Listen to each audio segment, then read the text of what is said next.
Você que trouxe sua Bíblia aí e quer ler comigo, nós vamos ler a segunda epístola que Paulo escreveu para Timóteo.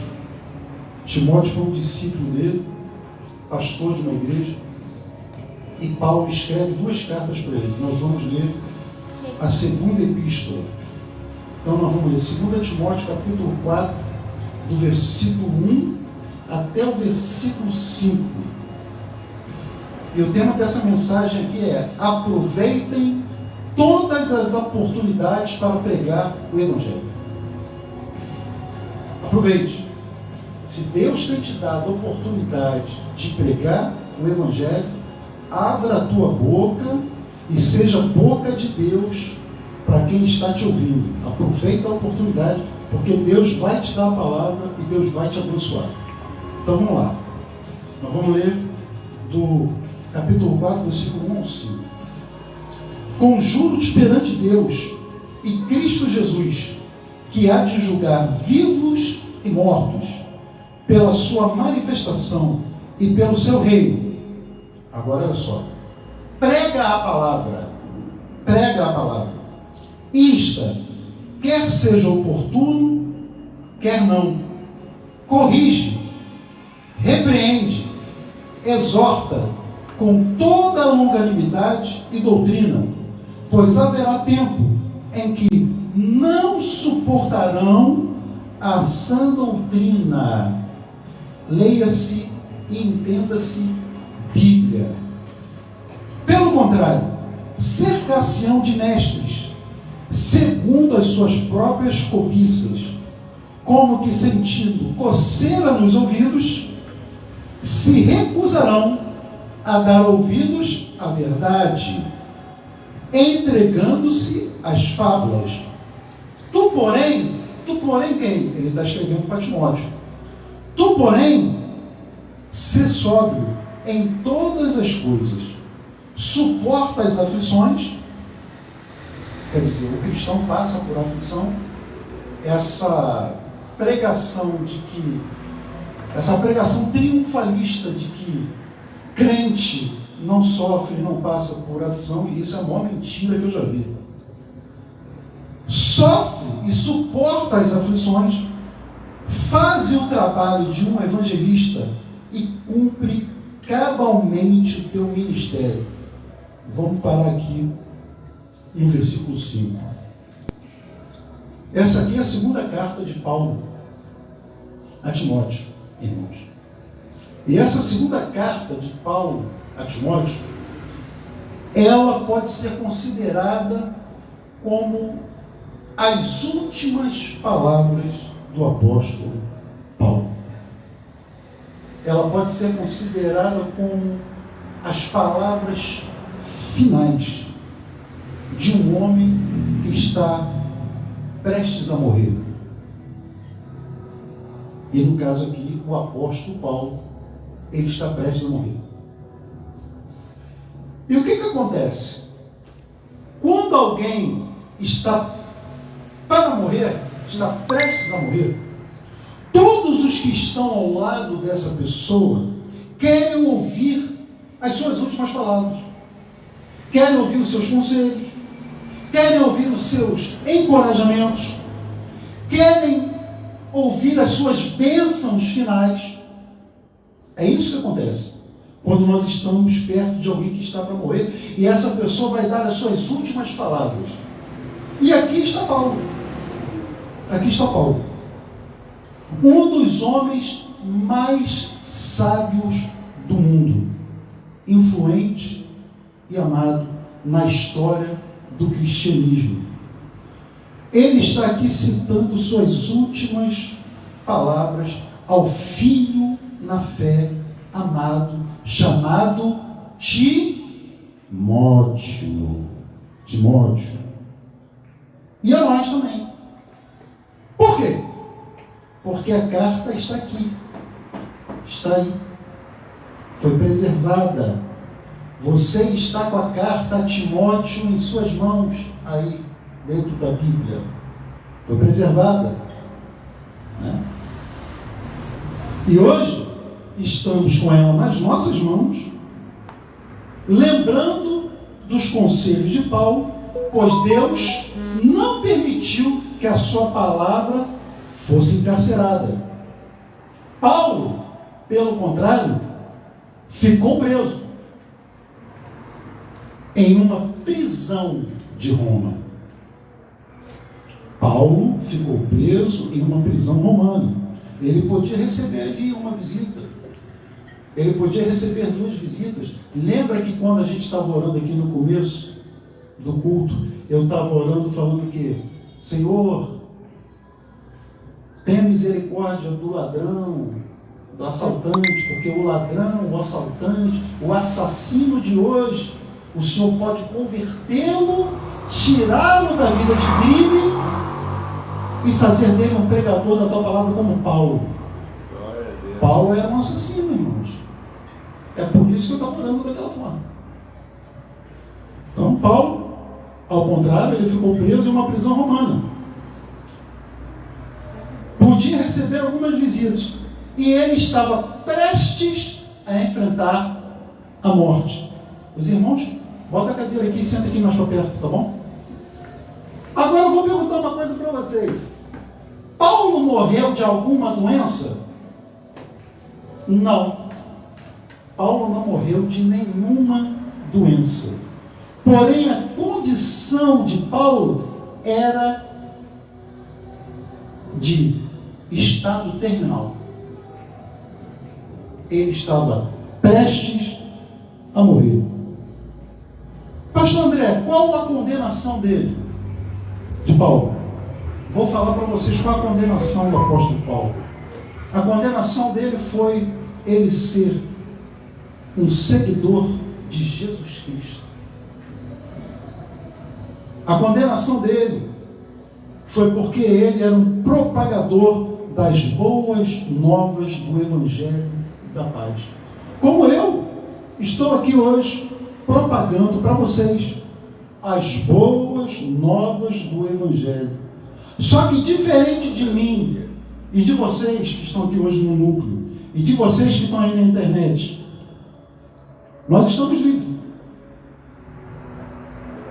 Ele, Paulo, estava preso e ele logo seria executado. Como ele próprio escreveu em 2 Timóteo, capítulo 4, só que agora no versículo 6. Versículo 6. Olha só. Quanto a mim, agora Paulo está falando dele, para Timóteo.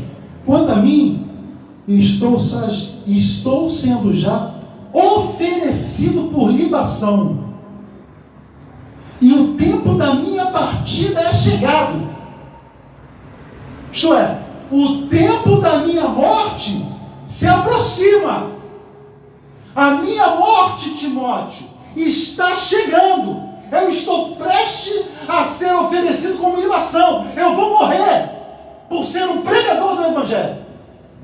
É isso que ele está falando. E ele diz aqui: combati o bom combate, completei a carreira, guardei a fé. Já agora a coroa da justiça me está guardada, a qual o Senhor, reto juiz, me dará naquele dia. E não somente a mim, mas também a todos quanto amam a sua vinda. Você pode dar uma glória a Deus aí? Aleluia, glória a Deus. Amém, Jesus. Vocês sabem o que era uma libação, meus irmãos? Eu vou explicar para vocês o que era uma libação. Libação era um tipo de uma oferta líquida, onde se despejava vinho no altar, como um tipo de sacrifício a Deus. Isso era uma libação. É o termo que o apóstolo usa para ele. Estou sendo oferecido por libação. Olha aqui. Eu vou ler para vocês alguns exemplos de libação na Bíblia. Em Gênesis, por exemplo, 35:14, diz o seguinte: e Jacó pôs uma coluna no lugar onde falara com ele, onde Deus falou com ele, uma coluna de pedra, e derramou sobre ela uma libação, e deitou sobre ela azeite, e chamou Jacó, aquele lugar onde Deus falara com ele, Betel. Então, li para vocês aqui um exemplo de libação. Vou ler o segundo exemplo. Êxodo 29, 41. E o outro cordeiro oferecerás à tarde, e com ele farás como oferta da manhã, e conforme a sua libação. Olha aí, libação de novo. Oferta líquida por cheiro suave, oferta queimada ao Senhor. Então, a fragrância, o odor da libação, desse tipo de sacrifício que eles faziam lá atrás, era agradável a Deus. E era assim que o apóstolo Paulo se via. Ele via sua própria vida como uma oferta ao Senhor. Uma oferta agradável ao Senhor. Agora uma pergunta, trazendo para as nossas vidas hoje.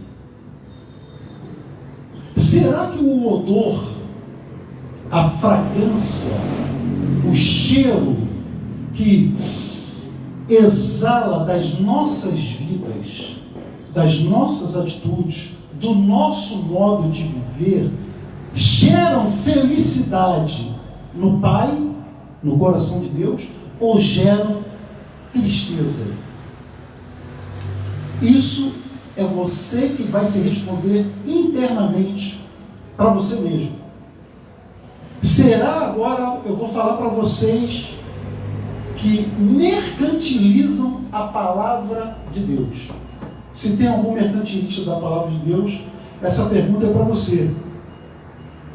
Será que você, mercantilista da fé, suas pregações mercantilistas do Evangelho, teólogos da prosperidade, agradam a Deus ou agradam a Mamon, o Deus das riquezas?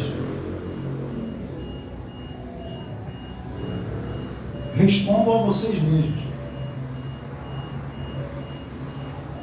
Paulo, irmãos, voltando para Paulo, ele aqui está passando o bastão da liderança, ele está morrendo, não se esqueça disso. Paulo está morrendo, e ele está passando o bastão da liderança para as mãos de Timóteo, que é discípulo dele, lembrando a Timóteo o que era realmente importante para a vitalidade do ministério de Timóteo.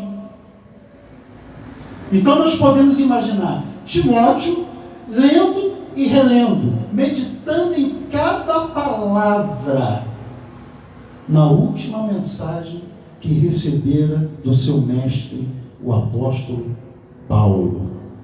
Paulo dá a Timóteo, seu discípulo, uma das tarefas mais importantes de um cristão. Qual é a tarefa mais importante de um cristão? Pregar a palavra e cumprir seu ministério até o fim. Só prega a palavra quem é pastor. Não. Todos vocês são aptos a pregar a palavra. Vocês vêm, aprendem a palavra e reproduzem o que foi aprendido lá fora. Então, todos são aptos a pregar a palavra, desde que sejam bem instruídos, desde que sejam bem ensinados. Porque se eu ensinar besteira para vocês, vocês irão lá fora e irão ensinar besteira.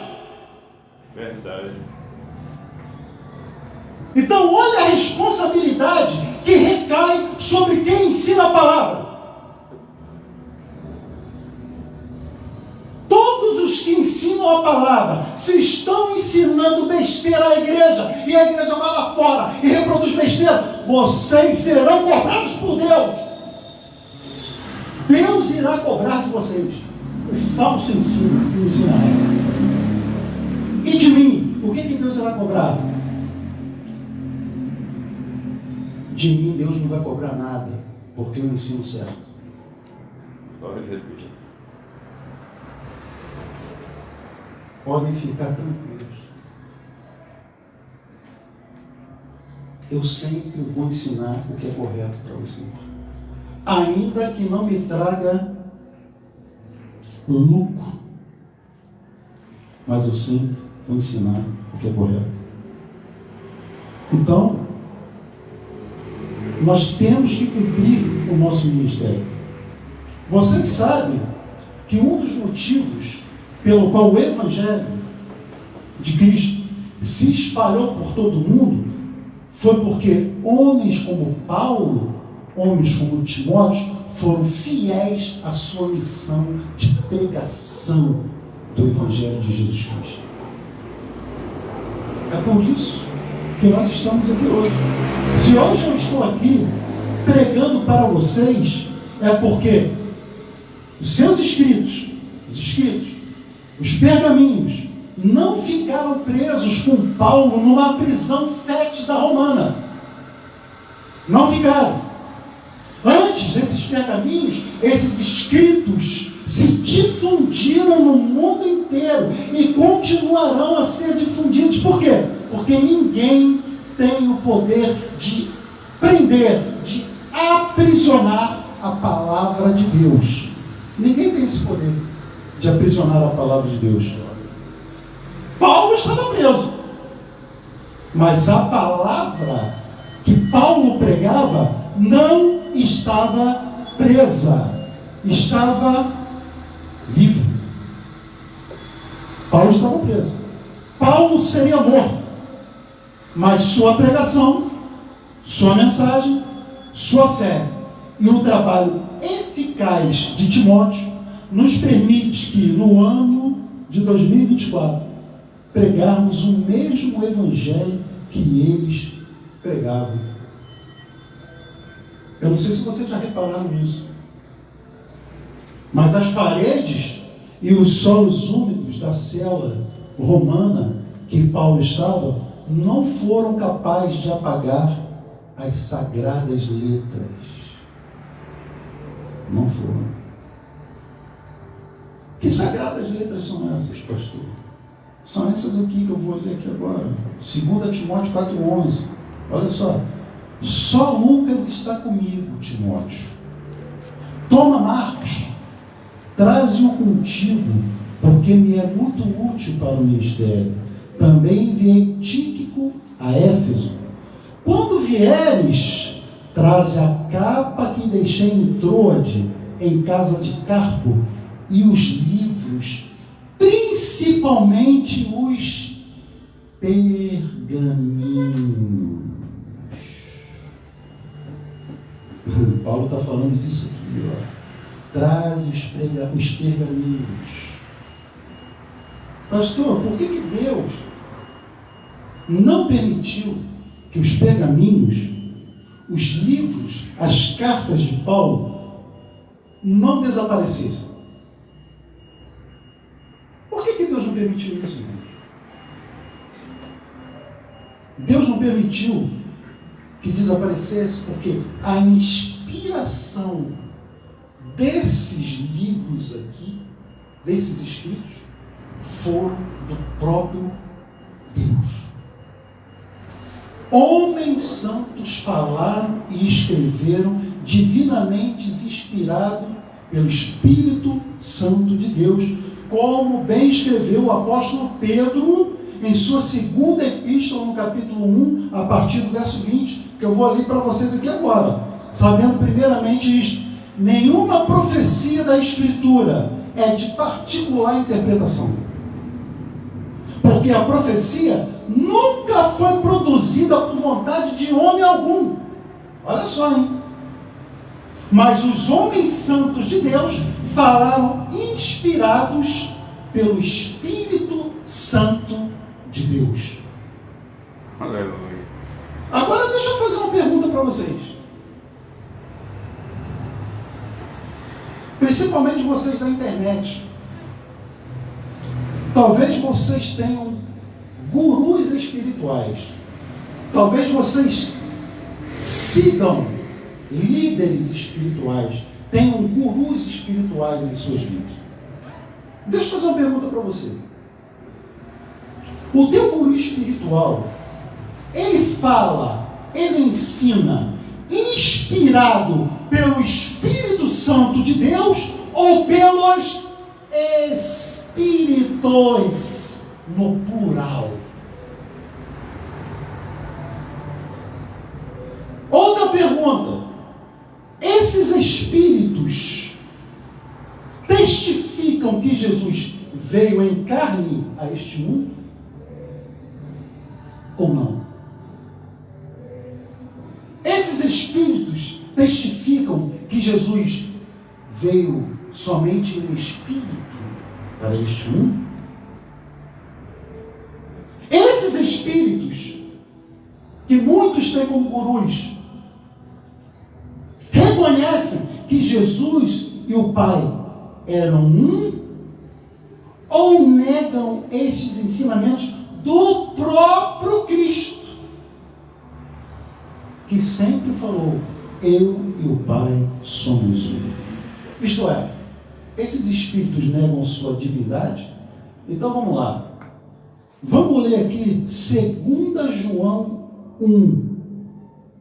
Porque já muitos enganadores entraram no mundo, os quais não confessam que Jesus Cristo veio em carne. Este tal é o enganador e anticristo. Olha só, hein? Naquela época lá, porque já muitos enganadores entraram no mundo, os quais não confessam que Jesus Cristo veio em carne. Não, Jesus foi somente um espírito, o mais evoluído de todos. Mas essa história que ele veio em carne, morreu na cruz, para pagar pelos pecados, não, baboseira, esquece tudo isso. Mas foi um espírito muito evoluído. Para você que ensina isso, o apóstolo João, que andou com Jesus, que aprendeu com Jesus, está chamando o teu ensino de anticristo. E eu também estou chamando o teu ensino de anticristo. E eu vou ler outra coisa para os gurus espirituais. 1 João 4:1. Amados, não creiais a todo espírito. Presta atenção, hein? Presta atenção. Amados, não creiais a todo espírito, mas provai se os espíritos são de Deus. Provem se os espíritos são de Deus. Por quê? Porque já muitos falsos profetas se têm levantado no mundo. E como que você conhece? Nisto conhecereis o Espírito de Deus. Todo espírito que confessa que Jesus Cristo veio em carne, homem, é de Deus. E todo espírito que não confessa que Jesus Cristo veio em carne, não é de Deus. Mas este é o espírito do anticristo, do qual já ouvistes que há de vir, e eis que já está no mundo. Está aí. Você foi em algum local, um espírito se manifestou. Sabe o que você pergunta à pessoa que está sendo usada pelo espírito, ou incorporada por algum espírito? Você tem que chegar para essa pessoa e falar assim: espírito fulano de tal, Jesus Cristo veio em carne ou veio somente em espírito? O espírito vai falar assim para você: veio somente em espírito. Você já vai saber que o ensino desses espíritos, no plural, é um ensinamento anticristo, como João escreveu. Porque o espírito de Deus vai testificar que o Filho de Deus deixou a glória e se tornou homem. Viveu nesta terra como homem, pisou nesta terra como homem, viveu 33 anos e meio como homem, morreu na cruz do Calvário para salvar os nossos pecados, ressuscitou e depois ascendeu e está agora à destra de Deus Pai e vai voltar para nos resgatar dessa terra. Se o ensino que você recebe do seu guru espiritual nega a divindade de Cristo, eu tenho uma notícia triste para lhe dar. Você está acreditando em ensinos diabólicos. O espírito de anticristo está incorporado no seu guru.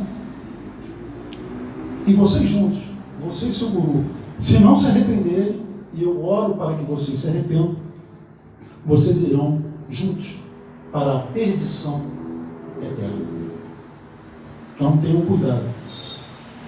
Se a palavra é inspirada por Deus, é de vital importância que seja pregada, pois em breve virá o Senhor Jesus e seu desejo é encontrar os seus fiéis prontos para o seu retorno, prontos para o seu encontro.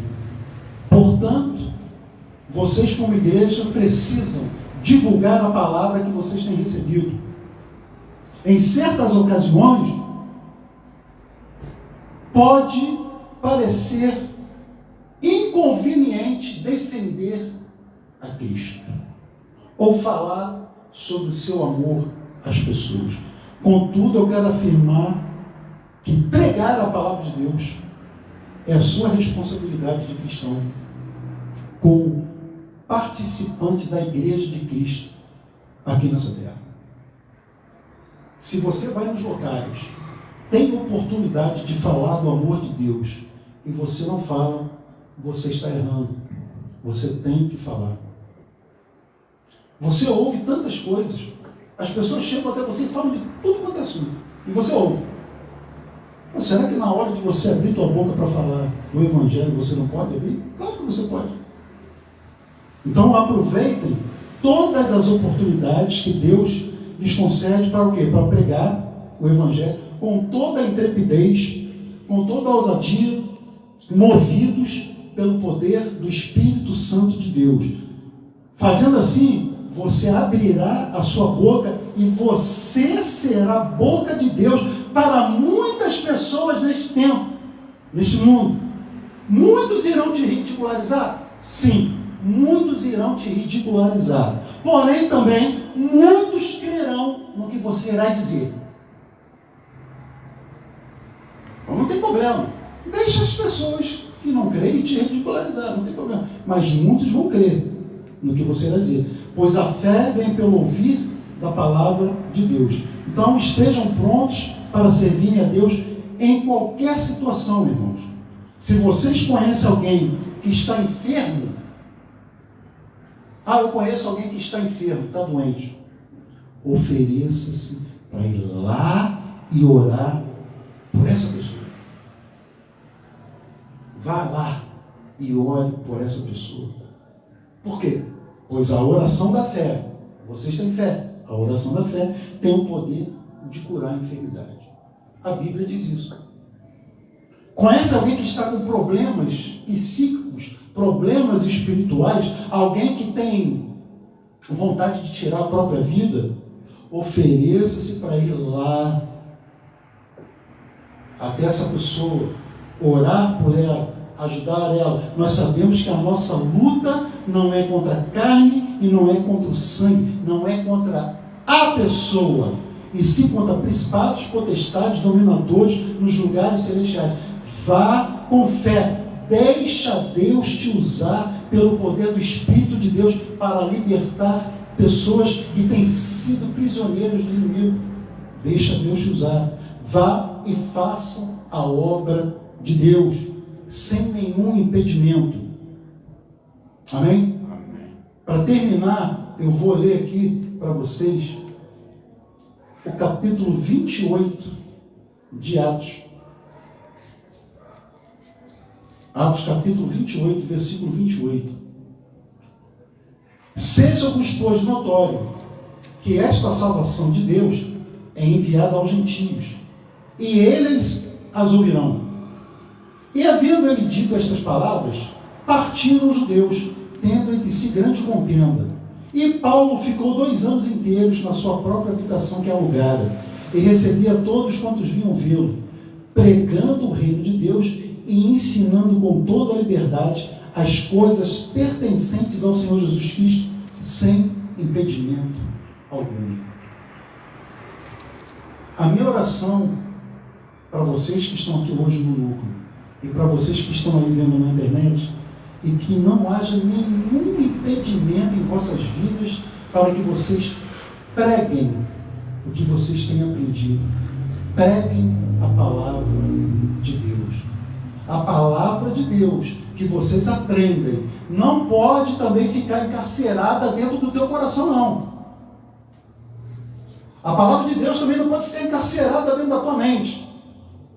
A palavra de Deus que você recebe, você devolve ela, e devolve ela para os que precisam, para quem não está acostumado a ouvir. Mas eles vão me ridicularizar. Não tem problema.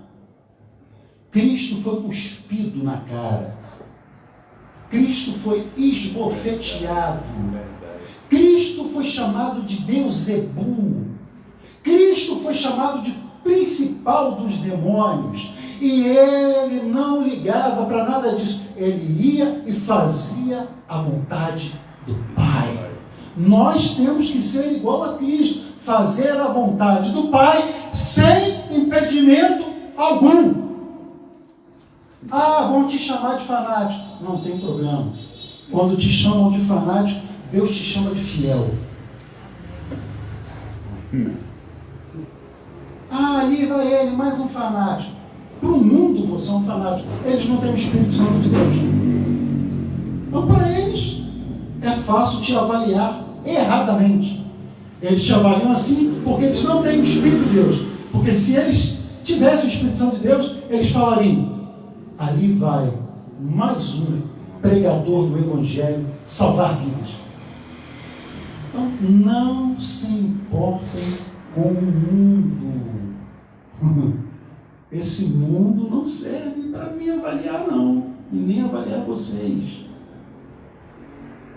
Esse mundo será julgado por ele. Todos serão julgados por ele. Então não tenham vergonha. Que nada lhe impeça de servir a Deus, de pregarem a palavra de Deus, e que nada lhe impeça também de receber a mensagem do Evangelho em sua vida e na sua casa, como vocês receberam hoje aqui. Dia 14 de julho de 2024. Aqui dentro desse núcleo, dentro dessa garagemzinha aqui. Nada lhes impeça. Amém? Amém. Vamos